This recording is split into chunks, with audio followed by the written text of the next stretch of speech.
So hello guys, एक बहुत ही important update है इस वीडियो में। जिस स्टूडेंट ने इस साल सीबीएसई से क्लास 10 या क्लास 12 का बोर्ड एग्जामिनेशन दिया है, उनका सीबीएसई का रिजल्ट ऑफिशियली आउट हो चुका है। वेबसाइट में जाके आप चेक कर सकते हो।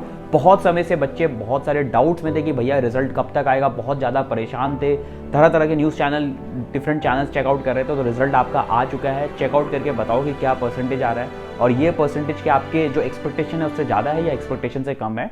बाकी यार एक बहुत ही इंपॉर्टेंट चीज़ आपके साथ शेयर करना है जो कि बहुत ज़रूरी है आप सभी के लिए जानना। इस बार बहुत सारे बच्चे हैं जिनका रिजल्ट इस बार बहुत ही ज़्यादा अच्छा है, उनके एक्सपेक्टेशंस अच्छा है। बट ये चीज़ हम डिनाई नहीं कर सकते कि बहुत सारे ऐसे बच्चे भी हैं जिनका जो टारगेटेड परसेंटेज है वो उनका उतना आया नहीं है। बहुत सारे बच्चे डिफरेंट गवर्नमेंट कॉलेजेस के लिए तैयारी कर रहे थे तो उनके एक फिक्स परसेंटेज चाहिए था। जैसे जेई मेंस के केस में 75% लगता है आईआईटीज में एडमिशन लेने के लिए, और बहुत सारे बच्चे हैं जिनका 75% क्राइटेरिया मीट नहीं हो पाया।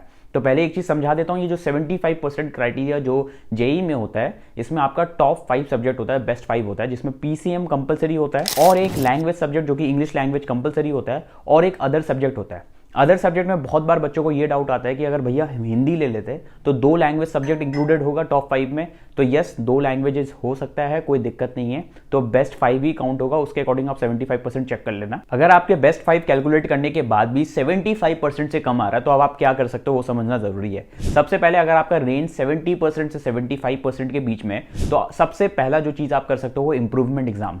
सीबीएसई में बहुत सारे बोर्ड्स होते हैं जिसमें इंप्रूवमेंट एग्जाम का होता नहीं है, बट सीबीएसई में आप इंप्रूवमेंट दे सकते हो। एक सब्जेक्ट में इंप्रूवमेंट दे सकते हो, 2 सब्जेक्ट में दे सकते हो। तो इंप्रूवमेंट एक बहुत अच्छा ऑप्शन है जिससे आप अपना परसेंटेज बढ़ा सकते हो। सेकंड चीज़ है, अगर आपका परसेंटेज 70 से कम है तो आपको क्या करना है, इंप्रूवमेंट तो देना ही है, उसके साथ साथ आपको एनआईओएस का फॉर्म भी फिलअप करना है। एनआईओएस एक चीज़ बता देता हूँ, ये कंप्लीटली डिफरेंट चीज़ है, ये आपका बोर्ड एग्जामिनेशन का पार्ट नहीं है। और एनआईओएस का दो टाइम का होता है। एक कंप्लीटली जो बच्चे फेल हो गए और एक बच्चे वो होते हैं जिनका कुछ सब्जेक्ट में कंपार्टमेंट लग गया या फिर किसी में इंप्रूवमेंट करना चाहते हैं। तो एनआईओएस में आपको 2 दिखाई दे रहा है। अप्रैल वाले में जो है ये मेनली उन स्टूडेंट्स के लिए है जिनको अपना इंप्रूवमेंट देना है, और इसमें देखो सारे सब्जेक्ट्स आपको देने पड़ते हैं। ऐसा नहीं कि 1-2 सब्जेक्ट, आपको सारे सब्जेक्ट देना होगा। और एनआईओएस में क्यों फायदा होता है, क्योंकि टॉप 20% जो होता है जेई के लिए, उसमें कम स्टूडेंट होता है तो बहुत बच्चों का सिलेक्शन वैसे हो जाता है। इसलिए मैं बोलूंगा अगर आपका 70 से कम है तो आप एनआईओएस की तरफ देख सकते हो। अब बात करते हैं उन बच्चों की जो अपने रिजल्ट से बहुत खुश है, लेकिन एक चीज याद रखना, गलती से भी ऐसे जगह एडमिशन मत लेना जहां 4 साल बाद भी रेज्यूमे खाली हो। अगर टेक में एक करियर बनाना चाहते हो तो मिराई स्कूल ऑफ टेक्नोलॉजी एक सॉलिड ऑप्शन है। सोच रहे हो कि ये है क्या? ये एक एआई फर्स्ट टेक इंस्टीट्यूट है जो ऑफर करता है BTech in computer science AI in it 3 AICTE approved campuses. पहला Silicon Valley of India Bangalore और बाकी 2 दिल्ली एनसीआर। इनके फाउंडिंग टीम भी काफी पावरफुल है। वरुण भैया एंड कार्तिक भैया ये कोडिंग ब्लॉक्स के फाउंडर है। मोर देन 50,000 स्टूडेंट्स को इन्होंने गाइड कर रखा है। इन्होंने ये इंस्टीट्यूट आप जैसे बच्चों के लिए बनाया है। साथ ही ट्रेन स्टूडेंट आज इनके फेसबुक, अमेजॉन, गूगल, मैंग जैसे कंपनीज में प्लेस्ड है। कुल मिलाकर लर्निंग यहाँ सीरियसली नेक्स्ट लेवल है।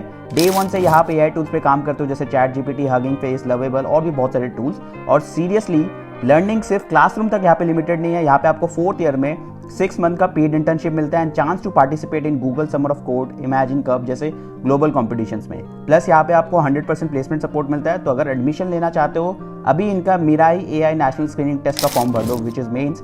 लिमिटेड सीट्स है। लास्ट डेट फॉर्म फिलअप का 23rd में है, लिंक डिस्क्रिप्शन में, तो अभी चेक करो। बाकी गाइस, अगर आपको कुछ भी कंफ्यूजन है अभी भी इस वीडियो के बाद भी कि 75% में हमें कौन कौन सा कॉलेजेस है जो बिना 75% के भी हमारा एडमिशन ले सकता है, कुछ भी अगर दिक्कत है तो आप कमेंट सेक्शन में पूछ सकते हो। जोसा से रिलेटेड है, सीसैप से रिलेटेड या फिर कोई भी काउंसलिंग के related other than this JEE, अगर और भी कोई इंजीनियरिंग कॉलेजेस के लिए है तो आप पूछ सकते हो। मैं सारे कमेंट्स का रिप्लाई करूंगा। इनफैक्ट एक वीडियो भी बना सकता हूँ अगर वो टॉपिक मेरे को लगता है मैक्सिमम स्टूडेंट्स का डाउट है। कुछ भी हो पूछ लो कमेंट सेक्शन में, मैं सारे कमेंट्स का रिप्लाई भी करूंगा। So that's it for this video. Thanks for watching.